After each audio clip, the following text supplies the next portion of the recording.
பரமேஸ்வரனை பார்ப்பதற்கு திருக்கைலாயத்துக்கே தான் போக வேண்டுமா? மனதில் நினைத்தாலோ வேறு எங்காவது உட்கார்ந்து பூஜை செய்தாலோ போதாதா? ஐயா, பசுவின் உடம்பில் இருக்கும் பாலை மடியை பிடித்து கறந்தால்தானே வருகிறது. அதன் வாலையோ காலையோ பிடித்து இழுத்தார். அதே போல் ஆண்டவனை தரிசிக்க வேண்டும் என்றால் திருக்கைலாயம் சென்றுதான் தரிசிக்க வேண்டும். என் அப்பன் ஈசன் அமர்ந்திருக்கும் திருக்கைலாய மலையை கண்டுவிட்டேன். என் கண்பற்ற பெயரை அறிந்துவிட்டேன்.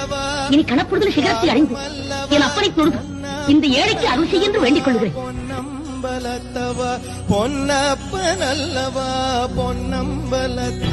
இது என்ன சோதனை? படிகளெல்லாம் சிவலிங்கமாக காட்சி வருகின்றது. இறைவா, பார்க்கவிடமெல்லாம் உன் வடிவமாக அமைத்து விட்டார். நான் எப்படி படியேறி வரப்போகிறேன் என்று பார்க்கிறாயா? எங்கும் நீயே நிறைந்திருக்கிறாய் என்பதை எனக்கு எடுத்துக்காட்டு. இங்கு ஒரே வடிவமாக உயர்ந்து காட்சி அளிக்கிறாயா? ஒருக்கா இப்படியெல்லாம் சொல்லித்தார். நான் திரும்பி போய்விடுவேன் என்று எண்ணிவிட்டாயா? உன் வடிவங்களை நீ இங்கிருந்து அகற்றினாலும் இனி நான் படிகளில் காலால் நடந்து வருவதாக என் தலையால் நடந்து வந்தாலும் உன்னை கட்டித்தேன்.